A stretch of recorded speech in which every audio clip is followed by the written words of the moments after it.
Welcome back. All right, so the first year that I did power rankings, I was really transparent with how they all worked and who moved up when and who dropped when, and I found that that didn't make the arguing stop. There's no way to make the arguing stop, and there's always going to be fan bases who decide. So you hate us this week. Oh, you hate them this week. Oh, you hate. There's no emotion involved. It's just it's one board that I have that at the end of every night I move teams around based on the results, and there are things I take into consideration.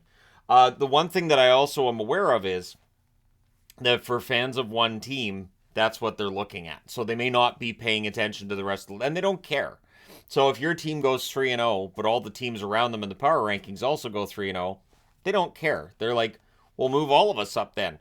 And so there's that, and that's, it's rare that a team might go 3-0 and not move up, but it's not unheard of that a team has a good week and doesn't move up that much on the power rankings. So the first power rankings I did after the season started on October 15th, they were ninth on that power rankings. In the following week, they had a 3-2 overtime loss at Montreal, who are currently 23rd on the board.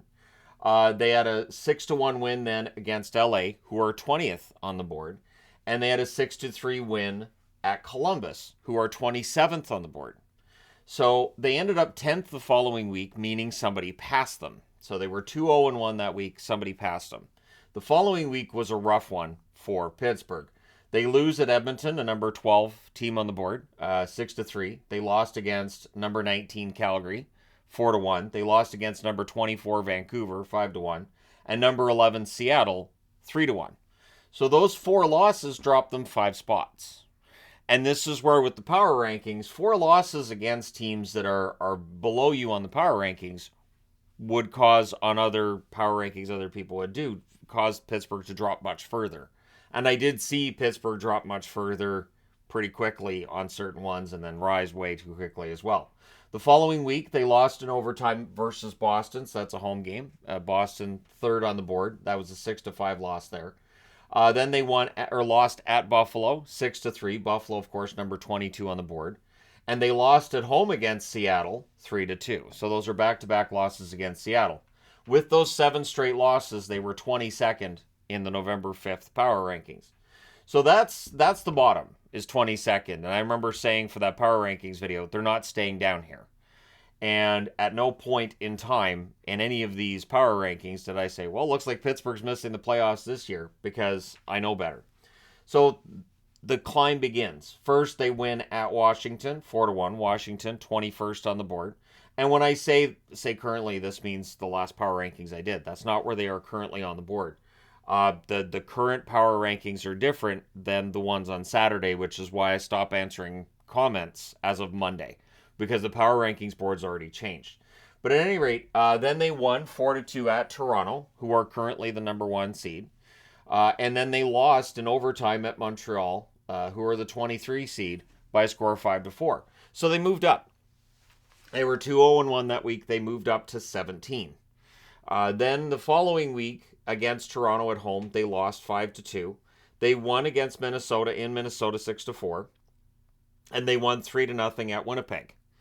Now, that week, they go 2-1. They drop to 18th. They move down 1 spot. And I remember there was a team that passed them. I was thinking about putting which teams passed them and which teams they passed, and I thought, no, the arguments are already there. So you get, and then you get into all of the other arguments out of it. So 18th is where they were at on November 19th, which is, 3 power rankings ago. And then the climb begins again. They win 5-3 at Chicago. Chicago's 31st on the board. They had a shootout win at Calgary 2-1. Calgary 19th on the board. A 4-1 win at Philadelphia. They're 29th on the board. And then they lost 4-1 against Toronto, who are first on the board. They moved up to 14th on November the 26th. So again, this is at the end of the week, they were up to 14th. I do take into account who a team has beaten. So if a team wins against Chicago, it is very unlikely they move up the board. If a team wins against Philadelphia, it is very unlikely a team moves up on the board. If a team beats Montreal, it's very unlikely they move up very much either. Montreal being a little bit higher, obviously, than Philadelphia or Chicago, but I have to take that into account. So just looking at the board here. So let's say Tampa Bay has a matchup against Boston, and they lose 4-1. That same night, Pittsburgh, who are one spot behind Tampa Bay, they win 5-0 against Anaheim.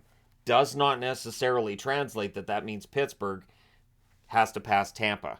What happens then is I say, all right, that's an impressive result and everything. We'll see how that next game goes and see whether or not Tampa Bay was just beaten by a Boston team that is, closer to the top of the board or not. And we'll see how Pittsburgh's next game goes as well. So coming out of the November 26th one where they're 14th on the board, they had an overtime loss 3-2 at Carolina, who are 5th on the board. Won against Vegas 4-3, who are 5th on the board, and then won 6-2 against St. Louis, who are 26th. They were 14th again on December 3rd as a result. So the win against St. Louis didn't move them up. The win against Vegas would have, but the loss against Carolina meant they stayed down below Carolina, and so things stayed the same for them. That happens. And again, there's teams moving up, there's teams moving down. And I've talked about that in power rankings too and said, this team this week passed these teams. So even if they stay at the same spot, or in this case, you move from 18 to 14 to 14, I've talked about, okay, they passed this one passed it, but it again, that singular vision is there, right, for fans of that one team. So December 3rd, they're 14th, and this is where a lot of the comments are getting much, much, much louder, right?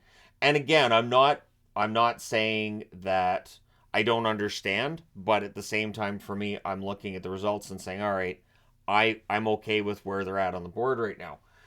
So they had a 4-1 win versus Columbus, who are 27th, and then they had back-to-back wins against Buffalo. 4-3 in overtime at Buffalo, and then 3-1 at home against Buffalo. That's a good week. They go 3-0. They moved up to 9th. Now, what's interesting is they move up to 9th for two reasons. One, they did win the 3 games, but even though those wins were against teams that are lower down on the board, teams that were ahead of them had a little bit rougher weeks than they did. And this is that issue, right? Once you get into the top half of the board, it is tougher to move up. It is easier to move up when you're in the bottom row than it is when you're in the top row. It gets much, much more difficult, which it should, right? That's kind of how that works. So they were 9th on December 10th, and last night they win against Dallas, who were number 7 on the board, 2-1. And so currently, as I'm speaking, they are number 8 on the board. They're in the top row. And their upcoming schedule on Thursday, the 15th, they're at Florida. Then on the 18th, they're at Carolina. So the last game they have before the next power rankings is at Florida. So they're in the top row right now. If they lose at Florida, do they end up back in 9th? Probably, because that'll only be 2 games in between the power rankings, and then they would have 1 win and 1 loss if that was the case, right? And then the game at Carolina, followed by on the 20th, they're at home against the Rangers. The 22nd, they're at home against Carolina. And then after the Christmas break to finish out December, they go to New York to play the Islanders, and then they come home and they play against Detroit and New Jersey. So they've done well, and they've moved up the board. And I understand there are people that aren't happy with how quickly they moved up the board. But when I did this board up last night, and yeah, so after everything's done, and all right, so bring 2 boards into the bedroom. I got to do the preview, and I got to do this video on the Penguins. But yeah, and I got it all done up. But again, I understand why people are upset that the teams don't move up as quickly as they'd like, or they might move down more quickly than they like, or not as fast as they'd like. Why is that team still where they're at? And there are good reasons for that. And again, I looked at this board, and after I was all done making this up, I was like, yeah, that seems about right. That looks like about where they should have been. And so again, I understand that there will be people who even will look at this video and they'll disagree with it. No, shouldn't matter, and it shouldn't matter. But then that would be how you would do a power rankings, and I don't do power rankings the way other people would do power rankings, because if I did, then they're not mine. Then basically they become somebody else's. I considered a point system before the season started, and as soon as we were a few days into the season, I thought, nope, that's not going to work either, because there's so many different factors that can change during the season. So I might give a team 5 points for something one night, that if they did the exact same thing against the same team 2 weeks later, they might get less, they might get more. So I thought, nope, that's not going to work either. So it stays as it is. And again, there are people who don't think I update them every day, which is fine, but I do. And I go over it at the end of every night. This is why I watch every game, because I feel like at the end of every night I could say this team played really well. This team didn't play that well. They might have got the win, but I wasn't that convinced in the win. Or yeah, they won the game, but it was a game against Anaheim, so there's only so much credit I can give them unless the team above them had a really rough night, then I can bump them up, that kind of thing, right? So there you go. Let me know your thoughts in the comment section below as always. Don't forget to hit like and subscribe if you're browsing your way through, you just happened upon this video.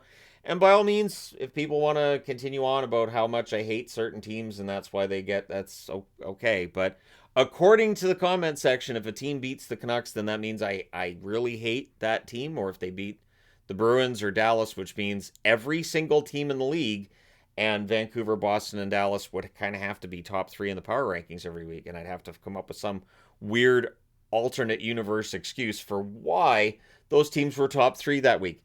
But, all right, thank you guys so much for all your support. Hit like and subscribe if you haven't done so already. And, hey, I will talk to you guys again soon.